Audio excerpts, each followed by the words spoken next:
Hey, it's Kristen, and today we are talking about season 3, episode 6 of Charmed. Harry and Macy are unraveling an ancient magical artifact, a mystery around that.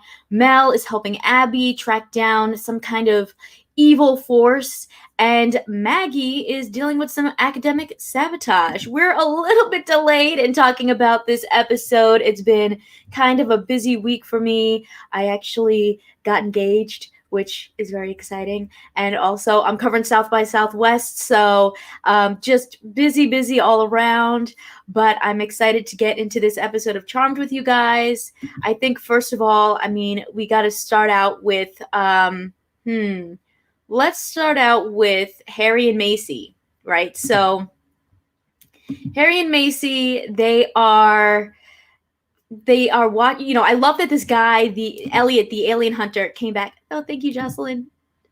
I love that Elliot, the alien hunter, came back. I thought that was really fun that we got a chance to see him kind of make some appearances in the previous episode, as someone who's like this conspiracy theorist, and he came back into this one. I thought that was really fun because it just kind of like showed that the world is continuing on. So I was glad to see him come back, and it turns out that he's been able to kind of have, I would say, a little bit of an inkling or an intuition of where these magical things, or what he thinks are alien sightings, are happening because of this magical artifact that he had found. And through their journey, we learn, one, that this magical artifact has the power to sort of open your mind, but also will steal your sight, and that it is connected to these other, mysteries that we've been diving into in the last few weeks, and that it all connects back to that rip in the time and space dimensions. We are actually getting into different dimensions here, which I think is so cool. These monsters are, what it seems like is that they are fugitives in this prison in a different dimension, and now there's been some rip because of what the Charmed Ones have done that are allowing them to spill out into the real world, and now they're going to have to defeat them. So that was very interesting. And let me see, we got some comments here. Oh yeah. Okay, so that was really interesting. Then we also are diving into this balance of Harry and Macy, and their relationship. And I think they teased it again in the last episode, and they really brought it up a lot in this one. Just Harry's fear of age, and the fact that he and Macy maybe will have some issues together in the future because of their age difference, and the fact that he will die, or she will die eventually and he won't. But they'll figure that out eventually, I'm sure. This episode, we also are following Mel helping Abby, and this was interesting because we finally got a chance to learn more about that totem that Abigail had. That it turned out that was her mother, basically removing her demon form, and now that she's opened that back up, her demon form is a part of her, and also kind of subconsciously taking over while she's sleeping, trying to kill her. And I think that was something that seemed like a very kind of prevalent theme in this episode, was just that we are our own worst enemies. Harry and his fears of age and things like that being his own worst enemy.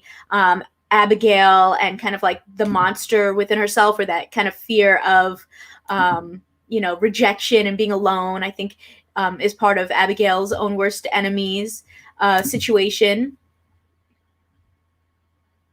Let's see.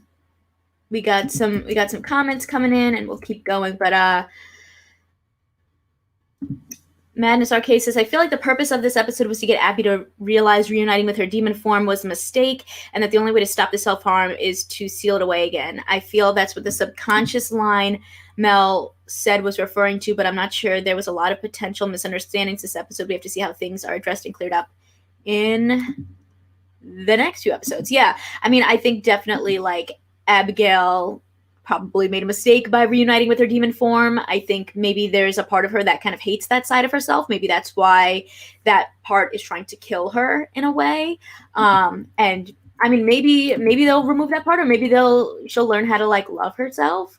I think that that's something that we've kind of seen about Abigail, is that she always is sort of being rejected, and wants to like be the leader and take control, and that's why she's become the demon overlord again and is trying to like really, you know, be that big bad.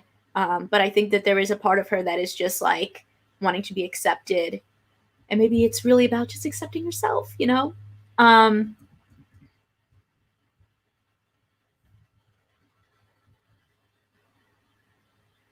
Let's see.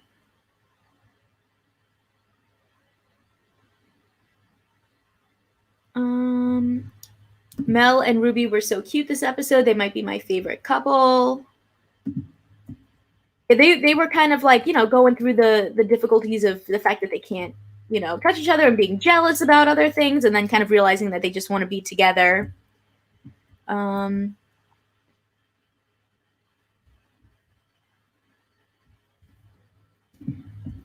Lost King says that this episode was slow and boring.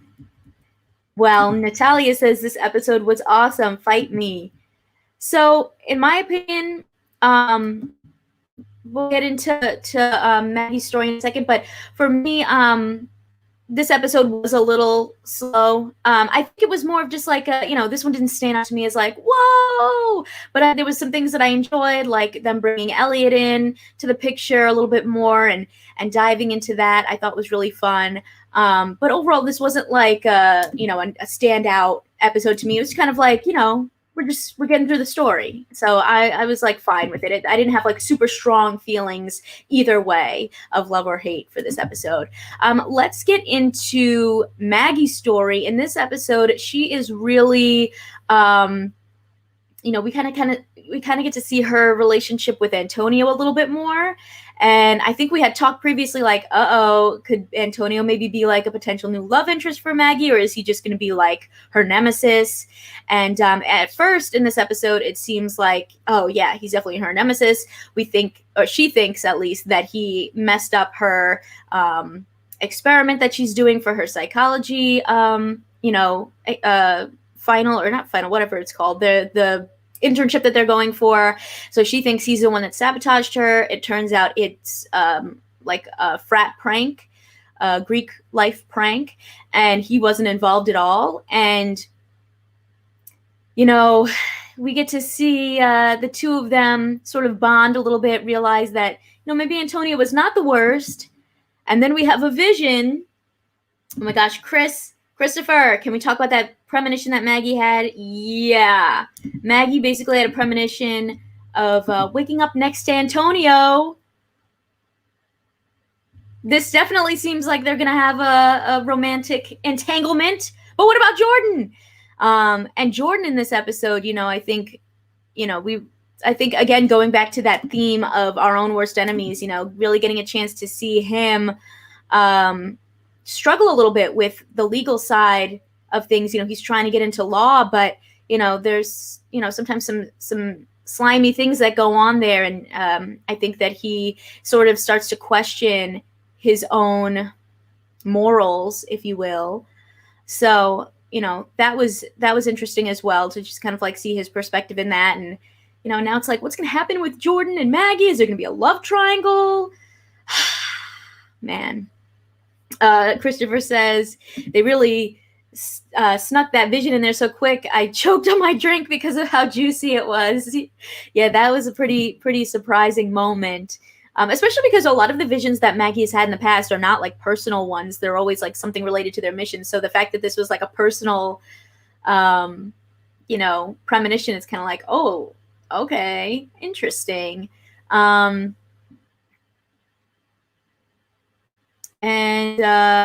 Madness argues, I ship Magtonio. That's a funny name. Good ship name. It's probably just a fling, but who knows? I never really saw Maggie and Jordan together. I will say I didn't love Jordan in the beginning, but after their karaoke episode, I was like, all right, we're getting into this Jordan story. I'm into it.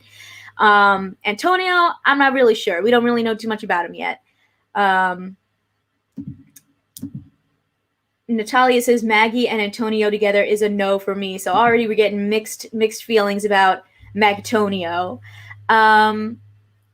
Natalia also says that this season is really strong for me, much better than previous.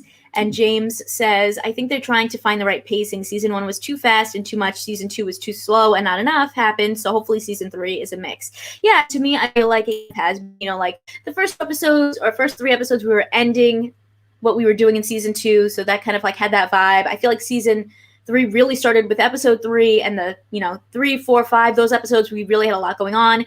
This episode was a little bit more of like a, slower one to me, but I do think that we learned a lot. And I'm hoping like next episode looks really cool, actually, where there's a hell maze in the house and it seems like they're maybe going to like kind of be controlled by something that is going to confuse them and just mess with the charmed ones. I'm really excited about that because it sort of, at least to me, seems like, do you remember that episode of the original Charmed where they were like locked in an asylum? It kind of feels like that vibe. I mean, we haven't seen the episode, but just from that little promo, that's kind of what it reminded me of. And so I'm really excited for that. I think that there could be a lot of fun that they could do with episodes like that, so I can't wait. So the next episode looks really good. Yeah, when it comes down to it, for me, this episode, I think that they're doing a little bit much with the Harry age thing, the fact his back cracking. Honestly, I kept thinking, wait, if Harry's back is cracking, shouldn't that be more of a sign of like fear of, is he losing his magical like immortality? His back wasn't cracking before. Just because you're getting old doesn't mean like, that you're, I don't know, that you're falling apart. Like it just seems like he's like falling apart a little bit. But I did like the storyline with Elliot. And, learning that Abigail is kind of like her own worst enemy. And to me, this was kind of like an okay episode. Nothing, totally crazy insane, but, just keeping us going. And I'm excited for the next one, which does look like it's going to get insane. So, and the fact that I think we really need to dive more into this whole like other dimension thing. I want to see like what happens when they go in, like, will they go into that other dimension? Let's see. Madness Arcade says, if they're exploring a multiverse, maybe we could get a Charmed Legacies kind of crossover and they butt heads over the different uses of magic, but come together over a larger threat. It'd be maybe a missed opportunity not to have them cross over. I mean, so far we haven't really seen any crossovers, so I'm not sure if they would necessarily do that. But maybe that would be kind of cool. Or if they like met other charmed ones in different dimensions, or I don't know, if they just met more of these monsters, maybe other magical beings. Like so far we've met a lot of like evil magical beings, but I think it'd be cool to meet some magical beings that are on their side and maybe, can help them. Oh, Natone, that is a great theory. Prediction: Jordan will be involved in helping to open the pro bono legal services at Safe Space. That would be really cool. Like maybe then Jordan will be able to kind of have his own legal practice where he feels like he's able to like do the right thing. That would be really cool. I would like that. Jocelyn, I'm confused about why Harry's back is cracking in every episode too. Is he falling apart? Is he not immortal anymore? If it's just the age thing, I mean, they're playing it up a little much. I think they could tone it down a tad bit.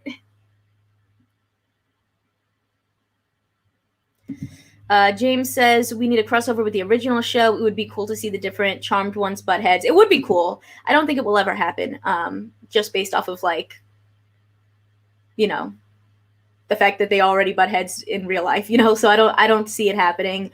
But it would be awesome, But yeah, let me see. Is any other thoughts? I feel like this was a very quick episode.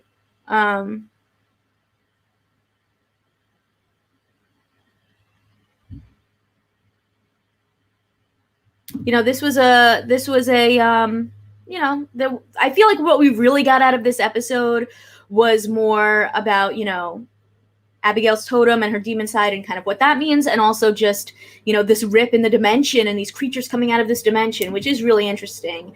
And I kind of liked that they tied things back a little bit to like that alien conspiracy vibe. I think that makes sense, because like, witches are supernatural. Like maybe it would be kind of easy to misconstrue the two. Let's see, we got some more comments.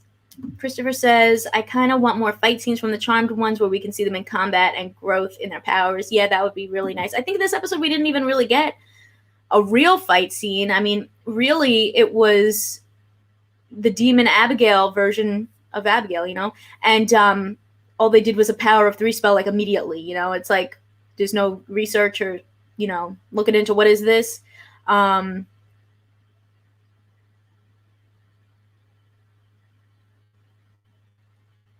Ooh. Excuse me. This is live, people. We're sneezing live on camera.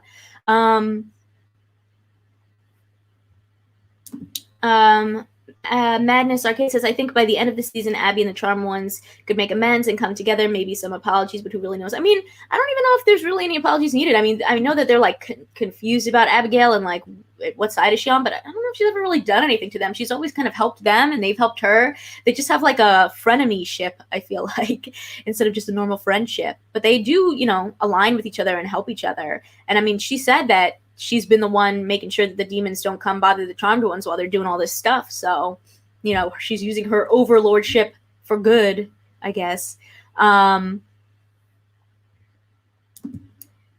Miles says, it was cool to see Mel use her freezing power. I thought she had to have some sort of water source nearby in order to use it. I don't think we've seen her have to...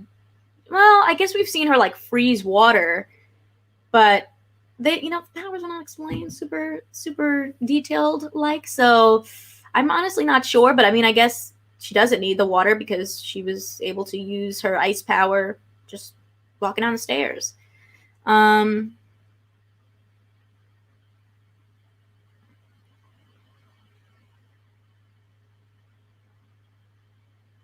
Oh, Christopher says next week reminds me of when Barbara trapped the OG sisters, and they were stuck in the manor with their worst fears. Yeah, I mean maybe it's something like that. I kept thinking of that episode where they're in the asylum and they don't remember things because I think there's a moment that we see in the trailer where Maggie doesn't like seem to remember like who one of the sisters is. So I'm like, ooh.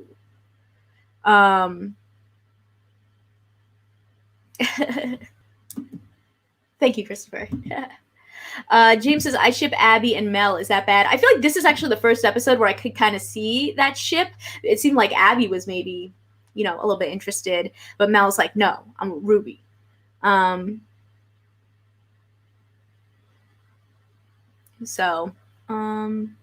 right. Well, I'll address this one also. Madness Arcade says, this is off topic, but have you seen the Powerpuff Girls casting confirmations? I have.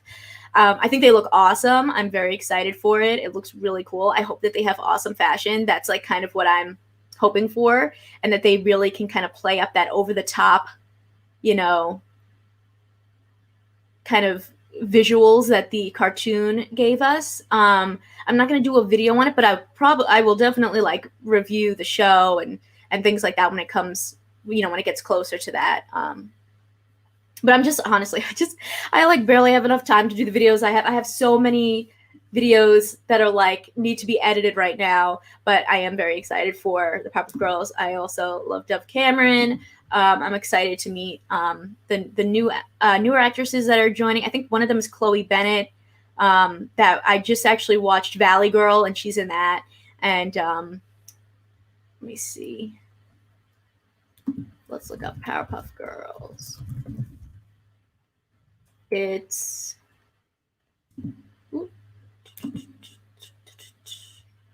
Chloe Bennett. She was in Agents of S.H.I.E.L.D. also. And Yana Peralt. So Chloe Bennett, Dove Cameron, and Yana Peralt are going to lead the new live-action Powerpuff Girls. I'm excited. I also want to see, like, how are they going to do, like, Mojo Jojo? How are they going to do him? Like, that's going to be really cool.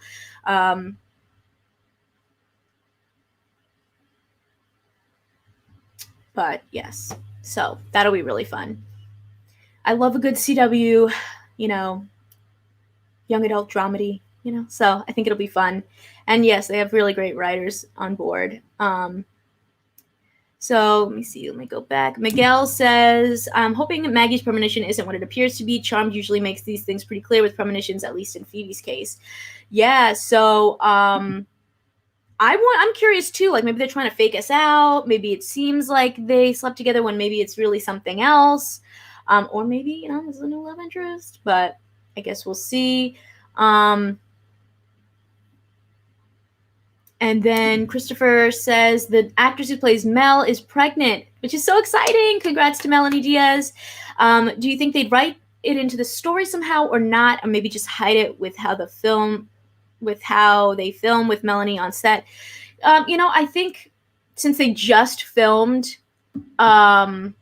this season, I wouldn't be surprised if, maybe by the time they're getting ready to film the next season, she's already had her baby.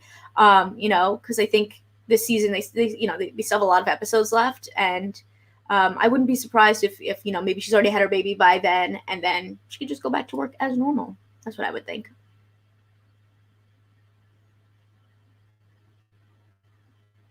Taryn says, what do you think of their worst fears for the next episode? I feel like we've seen kind of their fears. There was that one episode where, right, it was like one of them was afraid of losing the other sisters. One of them was sort of like afraid of like losing her voice. Right, there was like a whole episode I feel like already where they addressed like their big fears. So I'm excited though for this next episode and them in the hell maze. Like, what does that mean? I like when they dive into these like kind of fun, campy stories that still progress the story, but are like maybe do something a little fun and different. So, yeah. Joshua says, "Hey, girls, hello." Yeah. All right, guys, I am going to wrap things up. I just wanted to hop on really quick. I actually have to get back to South by Southwest stuff. I have a lot of interviews and reviews coming. There's a lot of great movies there, so if you get a chance, I would, it's all digital. I would go check it out if I were you. I already have some interviews up, but more are coming. There's a lot of great young adult projects, especially a lot of really great Asian American projects that I highly, highly recommend. I will be doing videos and such on all of the really cool stuff that's coming out of there. And also, I did want to go back up really quick and just say thank you again to everyone who congratulated me. For anyone who might have missed it, I actually just got engaged on Friday. So, yeah, me and my boyfriend fiance have been together for 4 years, and now we're getting married. Crazy, right? My mind is blown. I'm so excited. So I want to thank you guys all for joining me today. Have a great rest of your day. To you too as well. To you too, Taryn. Thank you guys for all the congrats. I appreciate it. And I will see you guys hopefully next Monday for Charmed, but also just in general on my channel. We got lots of good stuff coming out. Lots of reviews and interviews. Thank you so much, Josie. And Joel. I don't know why I read that so wrong. Thank you so much, Joel. And have a great day, guys. If you want to check out more of my videos, I will leave a link over here. And I will see you in the next one. See ya.